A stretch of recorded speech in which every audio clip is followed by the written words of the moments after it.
지난주 우리 금요일부터 우리 17장과 18장 지금 이제 이어서 계속 바벨론에 대한 이야기가 나오고 있습니다.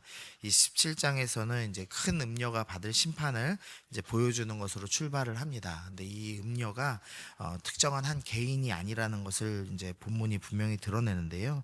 17장 5절에서는 그 음녀에 대해서 그의 이마에 이름이 기록되었으니 비밀이라 큰 바벨론이라 라고 하면서 이 17장과 18장에 나오는 음녀의 정체가 바로 이제 바벨론 성, 하나님을 대적하는 자들이라는 것을 분명히 이야기해 주고 있습니다.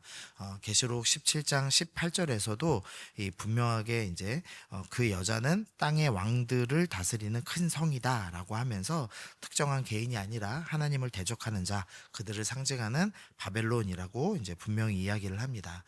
그리고 이 계시록에서는 이미 이제 두 차례나 이제 계시록 14장 8절에서도 그렇고 16장 19절에서도 이미 바벨론의 멸망에 대해서 이 심판에 대해서 말씀을 하고 있었습니다.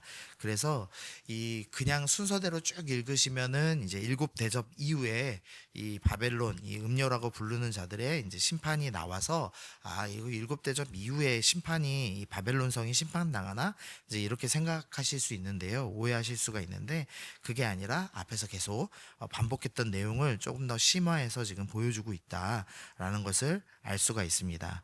이 바벨론의 정체에 대해서 17장 4절이 이제 설명하는데요. 오늘 본문에서도 비슷한 내용이 나오지만 17장 4절에는 그 여자는 자줏빛과 붉은빛의 옷을 입고 금과 보석과 진주로 꾸몄다라고 하면서 이 바벨론 성의 문제가 이제 경제와 관련된 것, 그러니까 경제적인 것을 추구하며 돈을 추구하며 하나님을 대적하는 자들에 대한 심판의 이야기다라는 것을 분명하게 설명을 해주고 있습니다.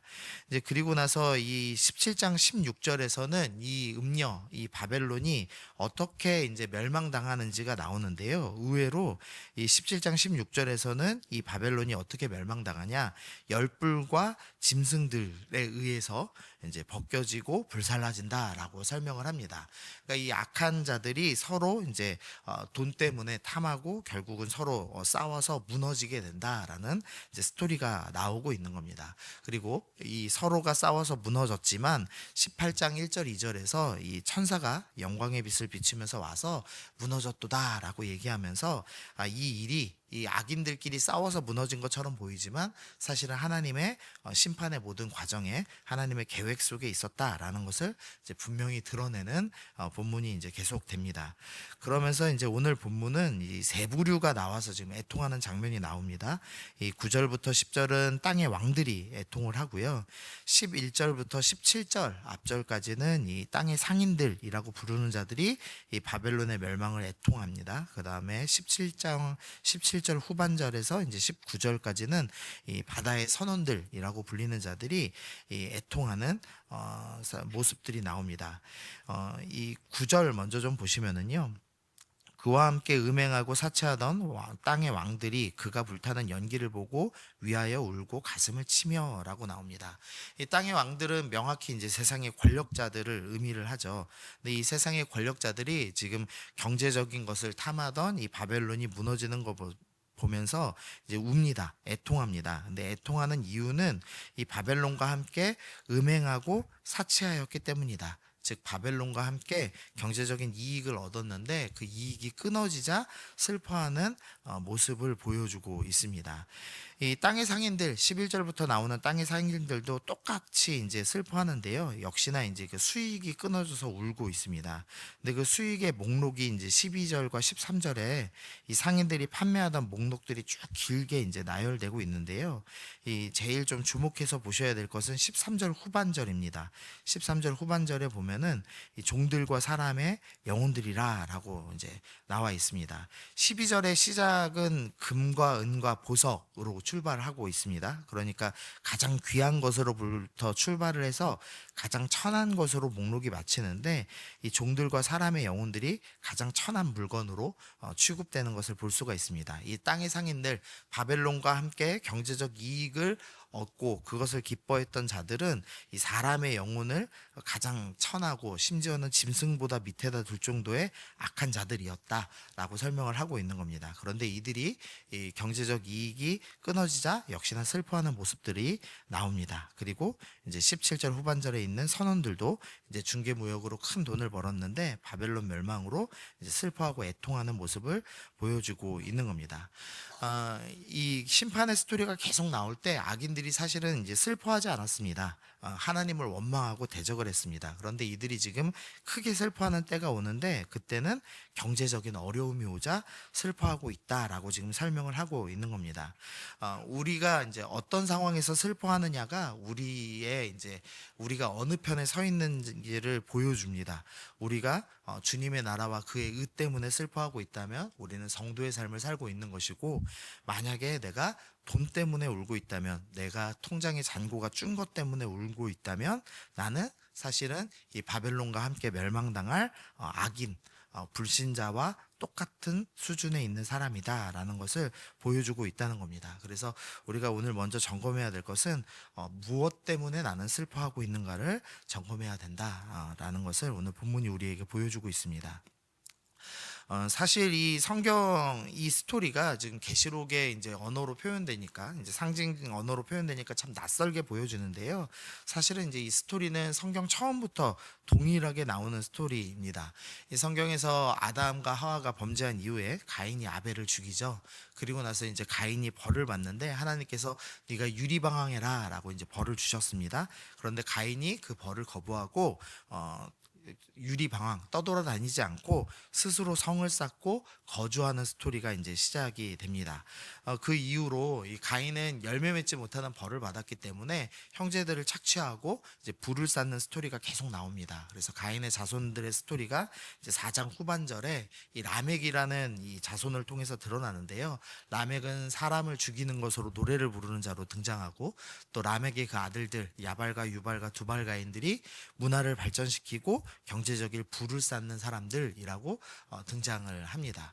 네, 그들과 이 하나님을 따르는 자들, 하나님의 아들들이라고 부르는 자들이 창세기 6장에서 서로 아름다움을 보고 섞이는 스토리가 나오죠. 하나님의 아들들과 사람의 딸들이 아름다움을 보고 서로 섞였다. 그러니까 하나님을 믿는 사람들이 세상의 아름다움, 권력과 명예와 돈을 쫓아서 섞였다라는 이제 말씀을 합니다.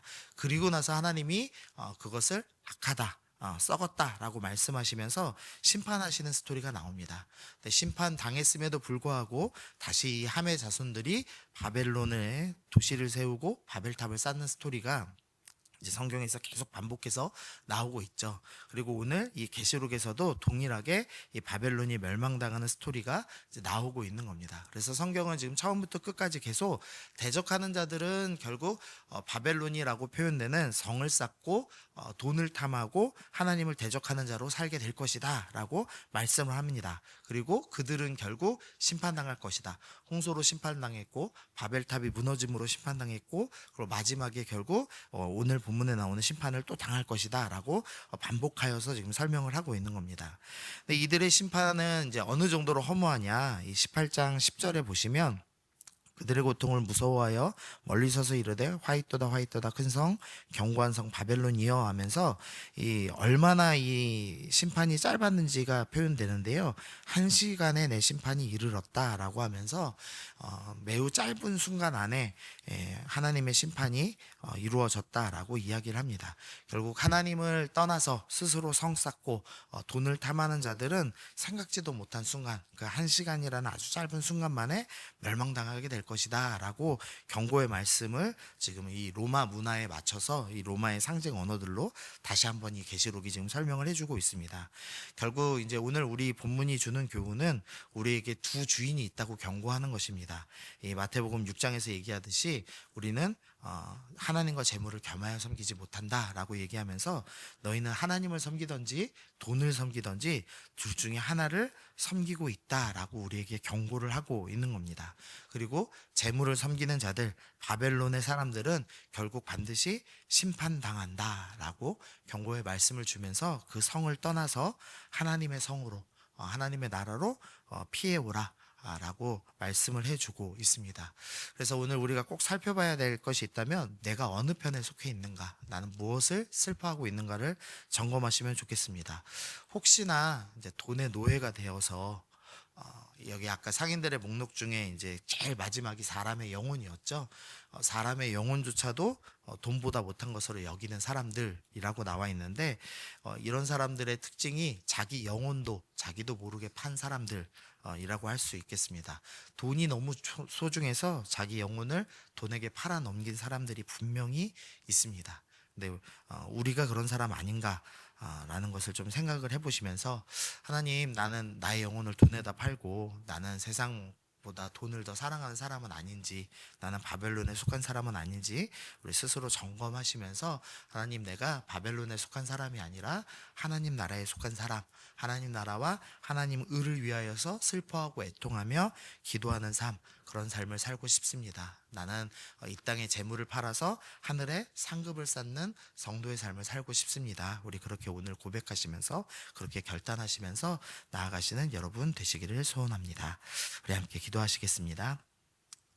하나님 아버지, 오늘 바벨론의 그 멸망을 보며 또 바벨론의 멸망을 애통하는 땅의 왕과 상인들과 우리 선원들의 모습을 보며 나는 무엇에 슬퍼하고 있는지를 잠시 우리가 생각해 보았습니다. 하나님 아버지, 내가 돈에 슬퍼하는 자가 아니라 하나님 나라와 그의 의를 구하며 애통하며 나아가는, 기도하며 나아가는 성도 되게 하여 주옵소서. 이 땅의 재물을 팔아 오히려 하나님 나라를 세우는 믿음의 사람들로 오늘 살아갈 수 있도록 우리를 인도하여 주옵소서. 감사드리며 예수님의 이름으로 기도드립니다. 아멘.